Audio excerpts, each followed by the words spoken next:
ಅವನಿಗೆ ಏನಾಗಂಗಿಲ್ಲ, ಅರ್ಧ ಗಂಟೆದಾಗ ಡಿಸಿ ಅವ್ರ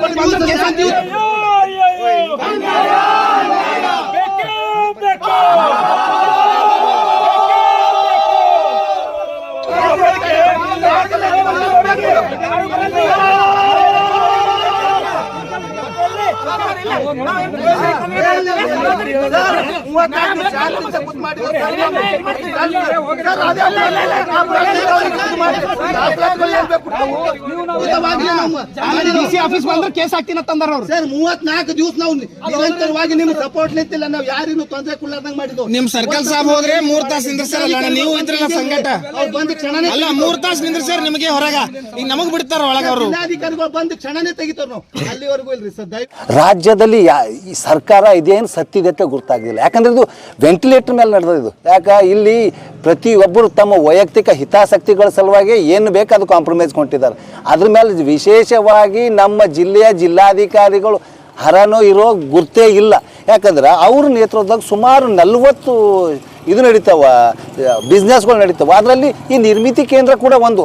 ಈ ನಿರ್ಮಿತಿ ಕೇಂದ್ರ ಮಾಡೋದು ಉದ್ದೇಶ ಹಿಂದೆ ಸರ್ಕಾರಗಳು ಒಳ್ಳೆ ಕಾರ್ಯಗಳು, ಒಳ್ಳೆ ಕ್ವಾಲಿಟಿ ಕೆಲಸ ಆಗ್ಲತ್ತೆ ಮಾಡಿದ್ರು. ಅಲ್ಲಿ ಕ್ವಾಲಿಟಿ ಕೆಲಸ ಆಗಬೇಕಾದ್ರೆ ಒಳ್ಳೆ ಅಧಿಕಾರಿಗಳು ಬೇಕು, ಒಳ್ಳೆ ಅಧಿಕಾರಿಗಳು, ಒಳ್ಳೆ ಇಂಜಿನಿಯರ್ಗಳು ಅವ್ರು ಬೇಕು. ಆದರೆ ಇವತ್ತಿನ ದಿವಸ ಜಿಲ್ಲಾಧಿಕಾರಿಗಳ ಕಣ್ಣಿನ ಎದುರುಗಡೆ ಡೂಪ್ಲಿಕೇಟ್ ಡಾಕ್ಯುಮೆಂಟ್ಸ್ ಹಚ್ಚಿ ಇವತ್ತು ಇಂಜಿನಿಯರ್ ಆಗಿ ಕೆಲಸ ಮಾಡ್ತಾನಂದ್ರೆ ಇದರಲ್ಲಿ ಏನು ಜಿಲ್ಲಾಧಿಕಾರಿಗಳ ಪಾತ್ರ 100% ಇರಬಹುದು ಅಂತ ನಾವು ಶಂಕೆ ಇದೆ. ಇದು ಅವರಿಗೆ ಗುರ್ತಿರಬೇಕು ಅದು. ಯಾಕಂದ್ರೆ ಇವತ್ತಿನ ದಿವಸ ಅವರೇ ಒಂದು ವಿಶೇಷವಾಗಿ ಕೇಸಿಂದ ಇವ್ರ ಮೇಲೆ ನಾವು ಅಲಿಗೇಷನ್ ಮಾಡಿದಾಗ ಒಂದು ಕಮಿಟಿ ಕೂಡಿದ್ರು. ಆ ಕಮಿಟಿ ರಿಪೋರ್ಟ್ ಕೂಡ ನಮ್ಗೆ ಕೊಡ್ಲಿಕ್ತಾ ಇರಲಿಲ್ಲ. ಆ ಕಮಿಟಿ ರಿಪೋರ್ಟ್ ನಾವು ಬೇರೆ RTI ಮುಖಾಂತರ ತರಿಸ್ಕೊಂಡಾಗ ಅವರಾಗಿ ನೇರವಾಗಿ ಹೇಳಿದ್ದಾರೆ, ರಾಮಸೇನೆಯ ಗುಂಡು ಪಾಟೀಲ್ ಅವರು ಏನು ಆರೋಪ ಮಾಡಿದ್ದಾರೆ ಇದು ಸತ್ಯವಾಗಿದೆ ಅಂತ ಹೇಳಿದ್ದಾರೆ. ಈ ಸತ್ಯ ಕಂಡೆದ್ರೆ ಇದ್ದೂ ಆ ಅಧಿಕಾರಿಗಳ ಮೇಲೆ ಆ್ಯಕ್ಷನ್ ತೊಗೊಂಬಲ್ಲಂದ್ರೆ ಇದರಲ್ಲಿ ಅವ್ರ ಪಾಲ ಇರ್ಬೋದು ಅನ್ನಿಸ್ತದೆ. ಇದು ಅಷ್ಟೇ ಪಾಲ ಅಲ್ಲ, ಇಲ್ಲೇನು ರಾಜ್ಯ ಸರ್ಕಾರ ಇವತ್ತಿನ ದಿವಸ ಏನು ಮಾಡ್ತಾಯಿದೆ, ಜಿಲ್ಲಾ ಉಸ್ತುವಾರಿಗಳ ಸಚಿವರು ನಮ್ಮ ವಿಶೇಷವಾಗಿ ಗುಲ್ಬರ್ಗಕ್ಕೆ ನಾವು ಉನ್ನತ ಮಟ್ಟಕ್ಕೆ ಹೋಗ್ಬೇಕಲ್ಲ ಅಂತ ಇದ್ದಾರೆ. 100 ಕೋಟಿಗಳ ಕೆಲಸ ಇವತ್ತಿನ ದಿವಸ ಇಲ್ಲಿ ಈ ನಿರ್ಮಿತಿ ಕೇಂದ್ರದ ಕೆಳಗಡೆ ಮಾಡ್ತಾ ಇದ್ದಾರೆ. ಆದರೆ ಆ ಕೆಲಸ ಮಾಡಬೇಕಾದ್ರೆ ಅದು ಕರೆಕ್ಟಾಗಿ ನಡೀತದೆ ಇಲ್ಲೋ ಎರಡನೇ ಮಾತು. ಇಲ್ಲಿ ಅಧಿಕಾರಿಗಳೇ ಡೂಪ್ಲಿಕೇಟರ. ಒಂದು 74 ವರ್ಷದ ಒಬ್ಬ ಹಿರಿಯ ಮನುಷ್ಯ ಇವತ್ತಿನ ದಿವಸ ಇಲ್ಲಿ ಕೆಲಸ ಮಾಡ್ತಾರಂದರೆ ವಿಶೇಷವಾಗಿ 11 ತಿಂಗಳು ಇದ್ರ ಮೇಲೆ ತೊಗೊಂಡ್ಕಿಂದ ಇಲ್ಲಿ ಕೆಲಸ ಮಾಡ್ಬೇಕಂತ ಕಾನೂನಿದೆ. ಆ 11 ತಿಂಗಳು ಮುಗಿದ ಮುಂದೆ ರಿನ್ಯೂವಲ್ನೂ ಆಗಿಲ್ಲ. ಆಯಿತು, ಈ ನಿರ್ಮಿತಿ ಕೇಂದ್ರ ರಿಜಿಸ್ಟರ್ ಕೂಡ ಪ್ರತಿ 11 ತಿಂಗಳಿಗೊಮ್ಮೆ ರಿನ್ಯೂವಲ್ ಮಾಡ್ಕೋಬೇಕು. ಆ ರಿನ್ಯೂವಲ್ ಇರಲಾರ್ದೇನೆ 69 ಕೋಟಿ ರೂಪಾಯಿ ಸೀದಾ ಜಿಲ್ಲಾಧಿಕಾರಿಗಳ ಅಕೌಂಟ್ಲಿಂದ ಇಲ್ಲಿ ಟ್ರಾನ್ಸ್ಫರ್ ಆಗ್ತದೆ. ಅಂದ್ರೆ ಇಲ್ಲಿ ಪ್ರತಿ ಒಂದಕ್ಕೂ ಒಂದೊಂದು ಏನು ಪರ್ಸೆಂಟೇಜ್ ಕೆಲಸ ನಡೆದದೆ ಇಲ್ಲಿ.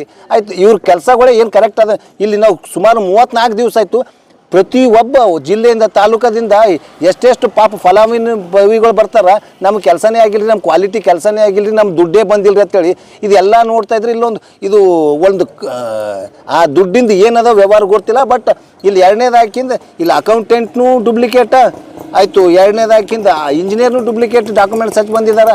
ಇಲ್ಲಿ ಯಾವ್ದು ನೋಡ್ಕೊತ ಹೋದ್ರಲ್ಲ ಇಲ್ಲಿ ಇನ್ನೊಂದು ಭಾಳ ದೊಡ್ಡದು ಇಲ್ಲಿ ಹಗರಣ ಇದೆ. ಈ ಎಲ್ಲ ಹಗರಣಗಳು ತೆಗಿಬೇಕಾದಂಥ ಜಿಲ್ಲಾಧಿಕಾರಿಗಳೇ ಕಣ್ಣು ಮುಚ್ಕೊಂಡು ಕೂತಿದ್ದಾರೆ. 34 ದಿವಸ ಆಯ್ತು, ಇವತ್ತಿನ ದಿವಸ ಎಲ್ಲನೂ ಅವ್ರಿಗೆ ಪ್ರತಿ ಕ್ಷಣ ಇಲ್ಲಿದ್ದು ಮಾಹಿತಿ ಇದೆ. ಆದರೂ ಅವ್ರು ಒಂದು ದಿವಸ ಬಂದ್ಕಿಂತ ಇಲ್ಲಿ ಇದು ಏನೂ ಮಾಡಲಿಲ್ಲ. ಅವರ ಸಣ್ಣ ಕೆಳ ಅಧಿಕಾರಿಗಳಾದಂಥ ತಹಸೀಲ್ದಾರಿಗೆ ಕಳಿಸ್ಕಿಂತ ಇಲ್ಲಿದ್ದು ಏನದತ್ತೆ ನಮಗಿಲ್ಲಿ ಮತ್ತೆ ಅಂದರೆ ಇಲ್ಲಿ ಪ್ರೊಟೆಸ್ಟ್ ಬಂದ್ ಮಾಡಿಸಂತ ವ್ಯವಹಾರ ಮಾಡಿದ್ರು. ಆದರೂ ನಾವು ಬಿಡಲಿಲ್ಲ. ಇವತ್ತಿಗೆ 34 ದಿವಸ ಆಯಿತು. ಇವತ್ತಿನ ದಿವಸ ಈ ನಮ್ಮ ವಿಭಾಗೀಯ ಅಧ್ಯಕ್ಷರಾದಂಥ ಶ್ರೀ ಗುಂಡು ಪಾಟೀಲ್ ಅವರು ವಿಶೇಷವಾಗಿ ಮುಳ್ಳಿನ ಕಂಟಿ ನಡಬರ್ಕ ಕೂತ್ಕೇಸಿಂದ ಪ್ರೊಟೆಸ್ಟ್ ಮಾಡ್ಬೇಕಂದ್ರೆ ನಮ್ಗಿಂತ ಹೆಚ್ಚಿಗೆ ಪೊಲೀಸ್ ಬಂದೋಬಸ್ತ್ ಮಾಡಿದ್ದಾರೆ. ನಾವು ಕಳ್ಳರ ಸುಳ್ಳ್ರ ಇನ್ನು ದೇಶದ್ರೋಹಿಗಳ ಅಥವಾ ನಾವೇನು ಬೇರೆಯವ್ರಿಗೆ ನಾವು ತೊಂದರೆ ಕೊಡ್ಲಾಗತ್ತೀವ ಅದು ಏನೂ ಇರಲ್ದ್ರು ನಮ್ಗೆ ಇಷ್ಟೊಂದು ನಮಗೊಂದು ಈ ಪೊಲೀಸರ್ಲಿಂತ ಏನಾಗಿದೆ ಅಂತ ನಂಗೆ ಗೊತ್ತಾಗ್ತಾಯಿಲ್ಲ. ಆದ್ರೂ ಇವತ್ತಿನ ದಿವಸ ಯಾವ ಪೊಲೀಸರು ನಮ್ಮೆಲ್ಲರನ್ನ ಅರೆಸ್ಟ್ ಮಾಡ್ಕೊಂಡು ಹೋದ್ರೂ ಪರವಾಗಿಲ್ಲ, ಮುಳ್ಳು ಕಂಟಿಗಳು ನಡಬಾರ್ದು ಕೂಡೋದು ಗ್ಯಾರಂಟಿ. ಈ ಪ್ರಕೃತಿಯ ಏನು ಓಪನ್ ಸ್ಪೇಸ್ದಾಗ ನಾವು ಓಪನ್ ಸ್ಪೇಸ್ದಾಗ ಯಾವುದೇ ನೆರಳಿಲ್ಲ, ಮಳೆ ಇರಲಿ ಬರಲಿ ಚಳಿ ಬರಲಿ ಆಯಿತು. ವಿಶೇಷವಾಗಿ ನಮ್ಮ ಗುಂಡು ಪಾಟೀಲ್ ಅವ್ರಿಗೆ ಶುಗರ್ ಇದೆ. ಆ ಶುಗರ್ ಕಂಟೆಂಟ್ ಕಮ್ಮಿ ಹಾಕಿಂದ ಅವ್ರಿಗೆ ಸಾವಿಗೆ ಏನ್ರಿ ಅದಕ್ಕೆ ಕಾರಣ ಅಂದ್ರೆ DC ಅವರೇ ಇದಕ್ಕೆ ನೇರ ಕಾರಣ. ಯಾವ ನಿರ್ಮಿತಿ ಕೇಂದ್ರದ ಏನು ಜಿಲ್ಲಾಧ್ಯಕ್ಷರದಾರಲ್ಲ ಅವರೇ ನೇರ ಕಾರಣ ಆಗ್ತಾರೆ. ಆಯಿತು, ಯಾರು ಏನೇ ಯಾಕೆ ಮಾಡ್ಲಿಕ್ಕ ಮುಳ್ಳಿನ ಕಂಟಿದಾಗ ಕೂಡೋದಂತೂ ಸತ್ಯ ಸತ್ಯ ಸತ್ಯ. ಈ ಮೆಸೇಜ್ ಮುಖಾಂತರ ಆದ್ರೂ ಇಲ್ಲಿ ನ್ಯಾಯ ಸಿಗಲಿಲ್ಲ ಅಂದರೆ ಮುಂದಿನ ದಿನಮಾನಗಳ್ದಾಗ ನಾವು ಏನು ಮಾಡ್ತೋ ಜೀವಕ್ಕೆ ಹೆದರಂಥ ಕೆಲಸನೇ ಯಾವದನ್ನು ಮಾಡ್ಲಿಕ್ಕೆ ತಯಾರಿದ್ದೋ ನಾವು ಇದೊಂದು ವಿಷಯಕ್ಕೆ. ಯಾಕಂದ್ರೆ ಒಂದು ರೀತಿಲಿಂತ ಇಲ್ಲಿ ಒಳ್ಳೆ ಕೆಲಸ ಆಗಬೇಕಾಗಿತ್ತು, ಅದು ಆಗ್ಲಾರ್ದಾಗ ನಾವು ಯುವಕರು ಏನು ಮಾಡಬೇಕು ಆ ಸಲುವಾಗಿ ನಾನು ಹೇಳಕತ್ತೀನಿ. ಇಲ್ಲಿಗೆ ನ್ಯಾಯ ಸಿಗಲಿಲ್ಲ ಅಂದರೆ ಮುಂದಿನ ಹೋರಾಟ ನಾವು ಯಾವುದಕ್ಕೂ ರೆಡಿ ಇದ್ವಿ.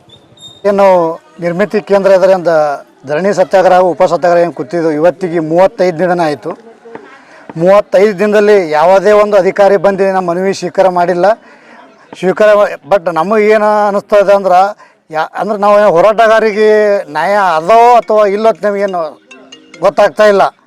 ಯಾಕಂದರೆ ಉಪವಾಸ ಕೂತ್ರೂ ಒಬ್ಬ ಜಿಲ್ಲಾಧಿಕಾರಿಗಳು ಹೋರಾಟಗಾರರಿಗೆ ಸ್ಪಂದಿಸ್ತಾ ಇಲ್ಲ ಅಂದ್ರೆ ಬಟ್ ನಿರ್ಮಿತಿ ಕೇಂದ್ರ ಅಧಿಕಾರಿಗಳಿಗೆ ಏನು ಭ್ರಷ್ಟಗಳಿಗೇನು ರಕ್ಷಣೆ ಮಾಡ್ತಾರೆ ಅಂತೇಳಿ ನಮಗೇನು ಸಂಶಯ ಬರ್ತಾ ಇದೆ.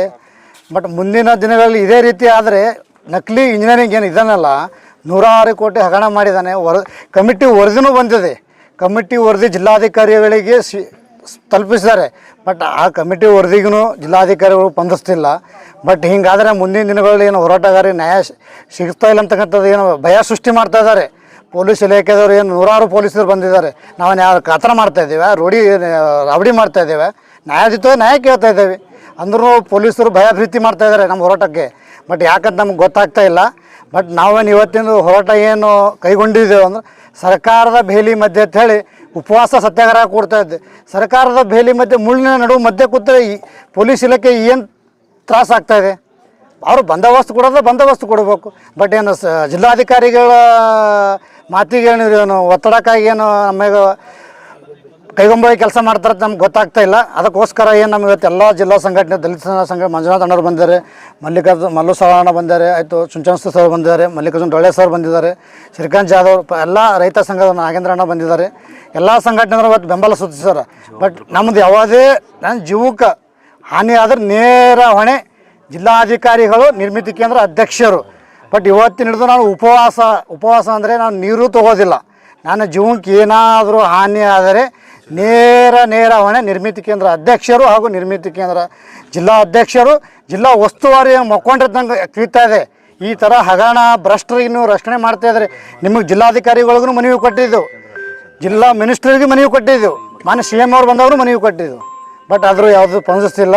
ಬಟ್ ಅದಕ್ಕೋಸ್ಕರ ಇವತ್ತು ನಾನು ಏನು ಕೊಡ್ತಾ ಇದ್ದೀನಿ, ನಾನು ಯಾವುದೇ ಜೀವ ಹಾನಿ ಆದರೂ ಜಿಲ್ಲಾಧಿಕಾರಿಗಳು ಮಳೆ ಬರಲಿ ಚಳಿ ಬರಲಿ ಈ ಜಾಗ ಬಿಟ್ಟು ನಾವು ಅಲ್ಲೋದಿಲ್ಲ. ಮಳೆ ಬಂದತ್ತೇಳಿ ಓಡೋಗಿ ನೆಲ ಕೂಡೋದು, ಬಿಸಿಲು ಬಂದತ್ತೇಳಿ ಹೋಗಿ ಕೊಡೋದಿಲ್ಲ. ಇಲ್ಲೇ ನಂದು ಜೀವ ಹೋದ್ರೂ ಈ ಜಾಗ ಬಿಟ್ಟು ಕರ್ದೋಲತ್ತೇಳಿ ನಾನು ಈ ಮಾಧ್ಯಮ ಮುಖಾಂತರ ಜಿಲ್ಲಾಧಿಕಾರಿಗೆ ಎಚ್ಚರ ಕೊಡ್ತಾಯಿದ್ದೆ.